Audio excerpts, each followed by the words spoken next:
Let it never be imagined that Ahriman will appear as a kind of hoaxer, playing mischievous tricks on human beings. No, indeed, lovers of ease who refuse to have anything to do with spiritual science would fall prey to his magic, for by means of these stupendous magic arts, he would be able to make great numbers of human beings into seers, but in such a way that the clairvoyance of each individual would be strictly differentiated. What one person would see, a second and a third would not see. Confusion would prevail, and in spite of being made receptive to clairvoyant wisdom, men would inevitably fall into strife on account of the sheer diversity of their visions. Ultimately, however, they would all be satisfied with their own particular vision, for each of them would be able to see into the spiritual world. In this way, all culture on the earth would fall prey to Ahriman.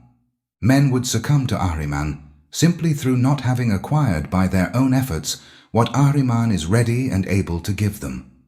No more evil advice could be given than to say, "Stay just as you are."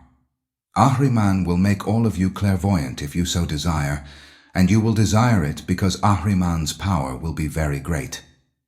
But the result would be the establishment of Ahriman's kingdom on earth and the overthrow of everything achieved hitherto by human culture. All the disastrous tendencies unconsciously cherished by mankind today would take effect. Our concern is that the wisdom of the future, a clairvoyant wisdom, shall be rescued from the clutches of Ahriman. Again, let it be repeated that there is only one book of wisdom, not two kinds of wisdom. The issue is whether this wisdom is in the hands of Ahriman or of Christ.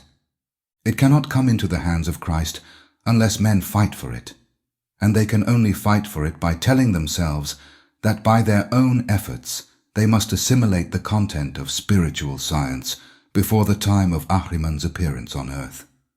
That, you see, is the cosmic task of spiritual science. It consists in preventing knowledge from becoming or remaining Ahrimanic. A good way of playing into Ahriman's hands is to exclude everything of the nature of knowledge from denominational religion, and to insist that simple faith is enough. If a man clings to this simple faith, he condemns his soul to stagnation, and then the wisdom that must be rescued from Ahriman cannot find entry. The point is not whether men do or do not simply receive the wisdom of the future, but whether they work upon it. And those who do must take upon themselves the solemn duty of saving earthly culture for Christ, just as the ancient rishis and initiates pledged themselves not to yield to Lucifer's proviso that mankind be enticed away from the earth. Dear unknown friend, Happy New Year. The proceeding was taken from a series of lectures given by Rudolf Steiner in November 1919. In this episode, we will talk about the influence of Ahriman on modern society. Since artificial intelligence and robots are no longer a fantasy in a science fiction movie, but fast becoming a part of our everyday reality, we will contrast these ideas of Rudolf Steiner with the thoughts of Carl Gustav Jung, René Guénon, John Vervaeke, and anthroposophist Robert Powell. Please enjoy this experience. In anthroposophy, Lucifer and Ahriman are seen as two powerful spiritual beings that embody opposing forces, each playing a significant role in human evolution. Lucifer represents the force of excessive individualism, self-centeredness, and the desire for transcendence, without grounding in earthly life. His influence encourages humans to seek personal freedom and enlightenment at the expense of connection to the physical world and others. On the other hand, Ahriman embodies the force of materialism, control, and rigid intellect. Ahriman's influence leads to a fixation on the material world, technological advancement, and the denial of spiritual realities, creating a worldview that reduces human beings to mere physical or mechanical entities. Both forces are seen as detrimental when followed to extremes, and the challenge for human beings is to find balance, engaging with both spiritual freedom, Lucifer, and material reality, Ahriman, while cultivating a harmonious connection to both worlds. This dynamic plays a key role in the spiritual development and moral challenges faced by humanity as humans navigate their path towards spiritual awakening. Rudolf Steiner understood the incarnation of Ahriman as a crucial event in the spiritual evolution of humanity, representing the culmination of materialistic and mechanistic forces in the world. According to Steiner, Ahriman's incarnation would manifest in the material world, deeply influencing human consciousness and culture, particularly through technology, science, and a purely rational worldview. This incarnation is not simply a symbolic event, but a real spiritual occurrence, where Ahriman's influence becomes more pronounced, seeking to separate humanity from the spiritual realms and bind them to the physical and material dimensions. Ahriman's incarnation aims to dominate human thought, suppressing spiritual awareness, and fostering a worldview that reduces the human being to a mechanical, deterministic system.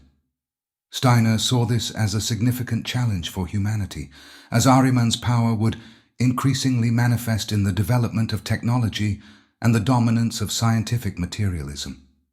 However, Steiner also suggested that this incarnation provides an opportunity for humanity to awaken a deeper spiritual awareness, transcending materialism and finding balance between the spiritual and physical worlds, ultimately contributing to the evolution of human consciousness.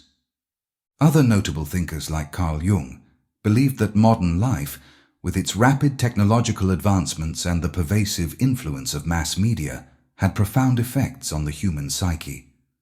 He saw technology and mass media as amplifying the fragmentation of the individual's consciousness, leading to a sense of alienation and disconnection from the deeper spiritual aspects of life. According to Jung, technology, while offering convenience and efficiency, often distances people from meaningful human relationships and from their own inner worlds, creating a society where superficiality and materialism dominate. The mass media, in particular, plays a key role in shaping collective consciousness, promoting a homogeneous worldview and often distorting reality, which can lead to a loss of individuality and personal authenticity. Jung was concerned that these forces fostered a sense of powerlessness and conformity as they shaped people's values and beliefs in ways that undermined their connection to their unconscious mind and the archetypal patterns of human experience. He warned that the lack of meaningful spiritual and psychological grounding in modern society could lead to increased mental health issues and a general sense of disorientation, urging individuals to reconnect with their inner selves and embrace the deeper aspects of the psyche to navigate the challenges of modern life. René Guénon expressed deep concerns about modern life, particularly the effects of industrialization, materialism, and the decline of traditional spiritual values. He believed that modern society had lost its connection to transcendent truths and ancient wisdom, resulting in a fragmentation of knowledge and a growing sense of disorientation. According to Guénon, the rise of materialism and rationalism led to a profound spiritual crisis as modern man became increasingly disconnected from the metaphysical and sacred dimensions of existence. He argued that the focus on technological progress and scientific advancement, while offering material benefits, contributed to the erosion of spiritual and moral foundations, creating a world governed by shallow consumerism and superficial understanding. Guénon was particularly critical of the decline of traditional institutions and the abandonment of esoteric teachings, which he saw as essential for maintaining harmony between the material and spiritual realms.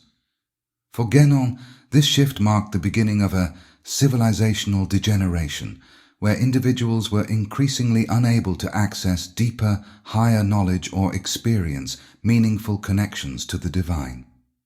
His work called for a return to traditional metaphysical principles, where human life is grounded in spiritual understanding rather than material concerns. John Vervaeke's concept of the meaning crisis refers to the profound sense of disconnection and lack of purpose that characterizes much of modern life.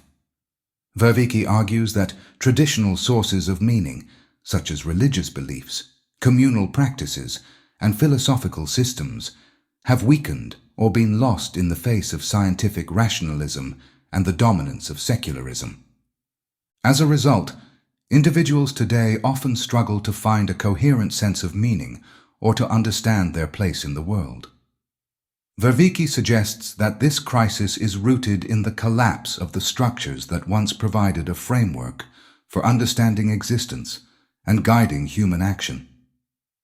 In response to the meaning crisis, he advocates for a cognitive, science-based approach to meaning-making, which emphasizes the importance of cultivating wisdom, mindfulness, and practices that reconnect individuals with their deeper sense of purpose.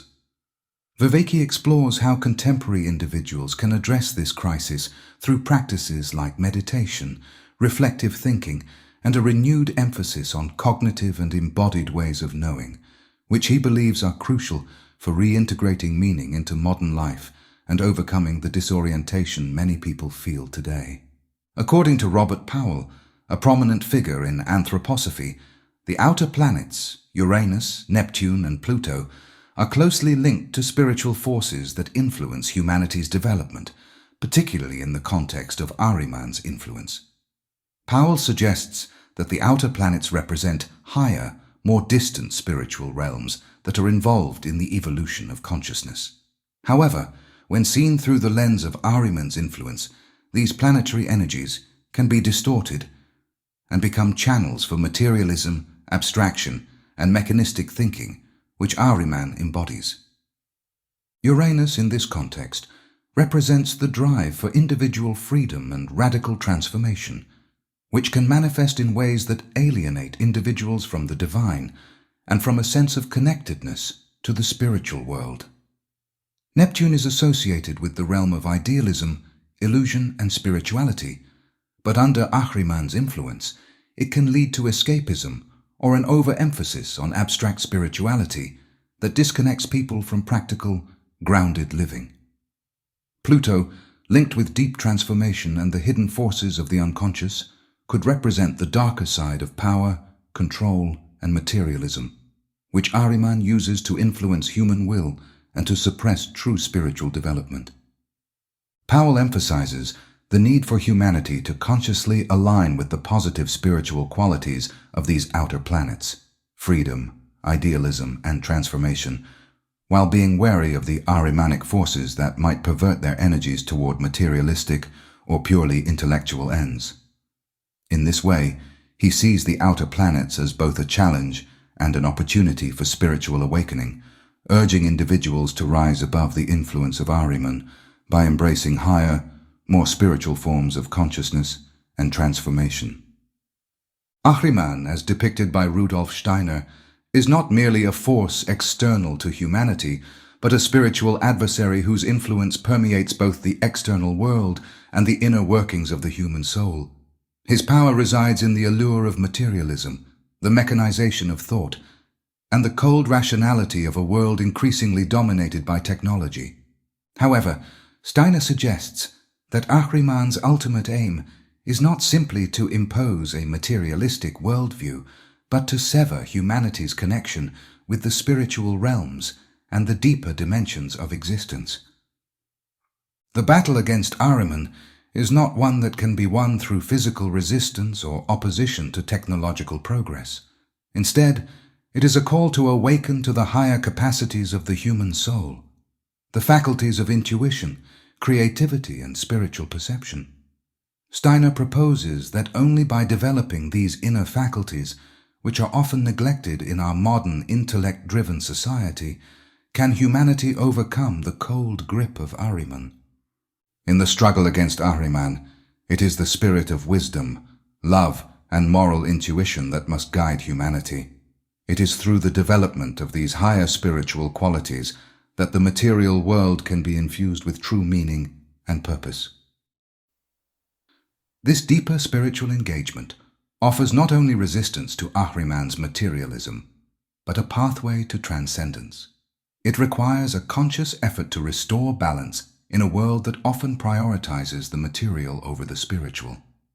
The key lies in nurturing a harmony between the intellectual and the spiritual, recognizing that knowledge, when divorced from higher moral and spiritual insights, can lead humanity into a barren world, devoid of meaning and true human connection. Ultimately, the battle between Ahriman and the human spirit is not a temporal one, but an eternal struggle that reflects the tension between material existence and spiritual evolution.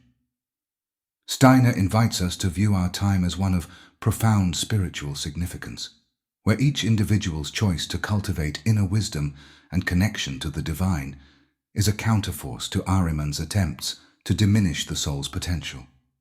As we navigate the complexities of the modern world, with its overwhelming technological advancements and materialistic ideologies, Steiner's words challenge us to remain vigilant and to seek a deeper understanding of our spiritual purpose. To engage in this battle is not merely an intellectual exercise, but a call to inner transformation, one that requires the cultivation of a life that is both materially engaged and spiritually awakened. By embracing this dual path, we can ensure that the force of Ahriman does not define our future. Instead, we can contribute to a new era where human beings are empowered not just by intellect and technology, but by the wisdom, love, and spiritual insight that arise from an inner connection to the greater cosmic truths.